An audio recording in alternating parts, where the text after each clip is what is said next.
Welcome to AminAcademy.com. Let us discuss about India under Muslim rule. First, from Slave Dynasty. The chronology of Muslim rule in India as follows. 10th century, the Ghaznavids, a Turkic tribes, annexed the area now known as Punjab. In 1200, Muslim warlords conquered much of northern India. In 1206, the Delhi Sultanate was founded by Qutbuddin Aibak, a Central Asian Turkic speaker. In 1290 to 1320, the Khilji dynasty took over the Delhi Sultanate. In 1320 to 1413, the Tughlaq dynasty ruled. In 1414 to 1551, the Sayyid dynasty ruled. In 1451 to 1526, the Lodi dynasty ruled. In 1526, Babur, a descendant of the Mongol warrior Tamerlan, that is Timur, founded the Mughal Empire. In 1618 to 1707, the Aurangzeb ruled the Mughal domain reached their farthest extent. In 1707, the empire's political unity crumbled after Aurangzeb's death. In 1858, the Great Britain formally ended the Mughal reign. During the Muslim period, the Persian language, literature, culture, and law were introduced. The Muslim rulers ruled over a primarily non-Muslim population, and there was ethnic and linguistic pluralism. The Muslim period in India, also known as the Indo-Muslim period, began 717 CE with the Umayyad Caliphate's conquest of Sindh and Multan. The Muslim period in India is marked by the rule of several dynasties, include Delhi Sultanate, a group of 5 dynasties that ruled northern India until 1526. The Delhi Sultanate used Sharia as its primary legal system. Mughal Empire, established in 1526 by Zahiruddin Muhammad Babur. The Mughal Empire ruled most of northern India until 1857. The Mughals attempted to unite Hindus and Muslims into a single Indian state. Other dynasties that ruled India during the Muslim period include the Khilji dynasty, Tughlaq dynasty, and Bahmani Sultan. The Muslim period in India ended with the decline of the Mughal Empire in the 18th century. The East India Company colonized large parts of India in the 18th and 19th centuries, eventually establishing British Raj in 1857. Today, India has the world's largest Muslim minority population with over 204 million Muslims. In Jammu and Kashmir and Lakshadweep, Muslims are the majority of the population. Now, we'll discuss about the first Indian Muslim dynasty, that is a Slave Dynasty. Slave Dynasty in 1206 to 1288 AD. Muhammad Ghori died childless. He had indeed to make his Turkish slave Qutbuddin his successor, and with that end in view had given him adequate training, and after successive promotions had finally appointed him as a governor of India under the title of Qutbuddin. Qutbuddin conquered Lahore and appointed Bakhtiyar Khilji, conqueror of Bengal, as the governor of Bihar. Qutbuddin had a reign of 4 years only. After his death, his son Aram has climbed the throne, but Aram was weak and worthless, and taking advantage of this weakness, Nasiruddin, another slave of Muhammad Ghori, conquered Sindh and Multan, while Bakhtiyar made himself independent in Bengal, finding the country in this miserable plight. The Umras of the Rim invited Altamish, son-in-law of Qutbuddin and governor of Badaun, to take up the reign of administration. Altamish defeated Aram in battle and ascended the throne of Delhi. Altamish had been Qutbuddin's slave and was afterwards appointed by Qutbuddin as governor of Badaun. It was during the reign of Altamish in AD 1217, and Asia fell a prey to a fierce cataclysm. Tartary, or the land of the Tartars, was inhabited by three races, viz. Manchus, the Mughals, and the Turks.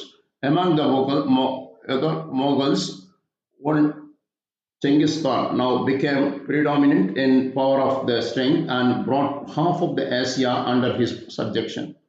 But Iltutmish gave him no opportunity for invading Hindustan, and Genghis had to retire baffled from the further bank of the Indus.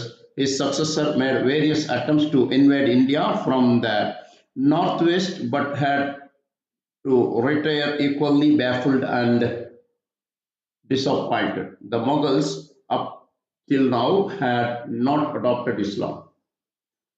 In 1227, Iltutmish invaded Bengal and Bihar and compelled Ghiyasuddin, son of Bakhtiyar, to pay regular tribute to Delhi. Iltutmish appointed his own son, Nasiruddin, a governor of Bihar. In 1231, he occupied Gwalior. Next, he proceeded against Malwa and occupied Ujjain. Hence, he had to retire owing to an attack of illness. Iltutmish died after a long reign of 26 years. Practically the whole of Aryavarta had come under this sway. He was recognized by the Caliph of Baghdad as the first sovereign of Al-Hindustan, and he gave his son own vizier to the title of Nizamul Mulk. Iltutmish left three sons and daughters. His eldest son, Rukunuddin, was his immediate successor, but Rukunuddin was insufficient, dissolute, and fiercely oppressive, and so the Umras, or nobles, placed his sister Razia on the throne of Delhi. Razia was the only woman who ever ascended the throne of Delhi. The provincial governors refused to first to acknowledge her sovereignty, but they soon paid allegiance to her when they found how she had established peace in the country. Razia was as efficient in the administration of the state as she was courageous in well-doing, but she raised a purchased slave to high office and invested him with the title of Amirul Umrah. The Umrahs were offered at this and rose in rebellion, and in Razia Sultana absence, they raised her brother Bahram to the throne. While engaged in quelling the mutiny, Razia was slain by a Hindu assassin who was greedy for the possession of her ornaments. The period of confusion followed. Rukunuddin had reigned for 6 months and Razia for 3 years. Bahram was slain after a reign of 2 years, and Rukunuddin's son Masood reigned for 4 years more. And then the Umras, tried of oppression and misrule, invited Nasiruddin, third son of Iltutmish, to come and ascend the throne of Delhi. Nasiruddin subdued the whole country from Delhi to Kalanjar, as well as Chittor and Malwa. He was devoted to the pursuit of learning and religion, and was so simple and homely in his habits that he used to perform all the household offices with his own hands. He would not spend a single copper coin from the royal treasury upon his own necessaries. His wife, happening to burn her fingers in baking bread, prayed for the help of maidservants, but Nasiruddin was unable to grant her request. He said, I am only the trustee of the public revenue. I have no proprietary right over it myself. In fact, he used to earn the wherewithal for his own subsistence of copying manuscripts.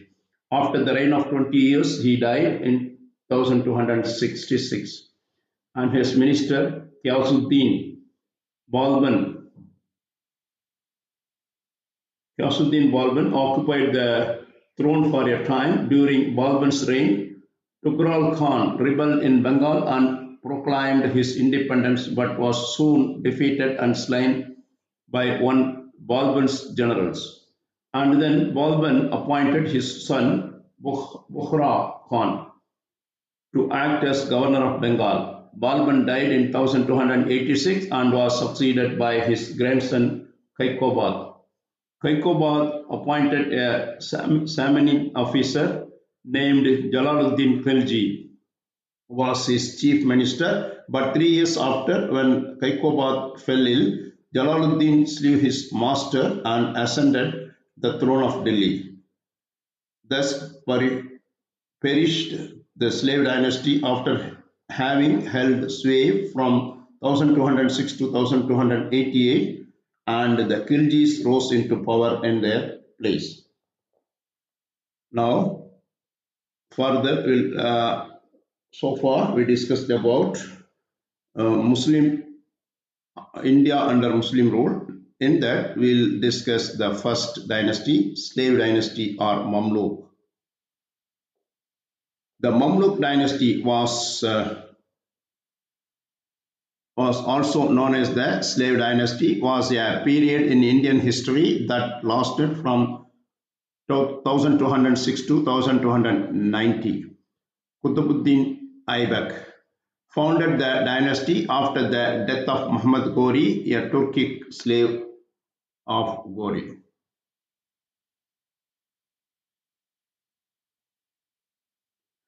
Aram Shah ruled from 1210 to 1211. Iltutmish ruled from 1211 to 1236. Ruknuddin Feroz ruled in 1236. Razia Sultana became Sultan after Iltutmish's death but was removed from power in 1240. Ghiyasuddin Balban ruled from 1266 to 1287 and led the Delhi Sultanate against Mongol invasion. Jalaluddin Firoz Khilji overthrew the last Mamluk ruler Muizzuddin Kaikabad in 1290 and established the Khilji dynasty. The Mamluk dynasty was a significant era in Indian history, marked by the rise of slave generals to throne. It was the first of 5 dynasties to rule in Delhi Sultanate, which lasted until 1526. That is, the Mamluk dynasty is also known as the slave dynasty because it was ruled by Mamluks, a military caste of enslaved soldiers. The Mamluks originated in the 9th century CE in the Islamic empire of the Abbasid caliphs. Founding, the Mamluk dynasty was established in Delhi 1206 AD by Qutbuddin Aibak, a Mamluk who had served as a trusted office for the Muslim general and later Sultan Muhammad of Ghor. The Mamluk dynasty ruled the Ghori territories in India and the Sultanate of Delhi from 1206 to 1290. What impact happened? The Mamluk dynasty established key administrative and military structure that shaped medieval Indian social history. The Mamluk dynasty ended when the last ruler, Muizzuddin Muhammad Kaikabad, was overthrown by Khilji ruler Jalaluddin Firuz Khilji. The Mamluk Dynasty is also known by other names, including Qutbi Dynasty. The famous monuments is Qutub Minar in Delhi. The first Ilbari of Shamsi dynasty and the second Ilbari dynasty. The Arabic source for the period of Bahri Mamluks referred to the dynasty as the state of the Turks or state of Turkey. Aibak, Qutbuddin Aibak was the first Muslim ruler in northern India. The dynasty he established is known as the Slave Dynasty or Mamluk Dynasty. He built mosques in Delhi and other areas. He was known as a generous king in times of peace and was honored with the title of Lakhbaksh.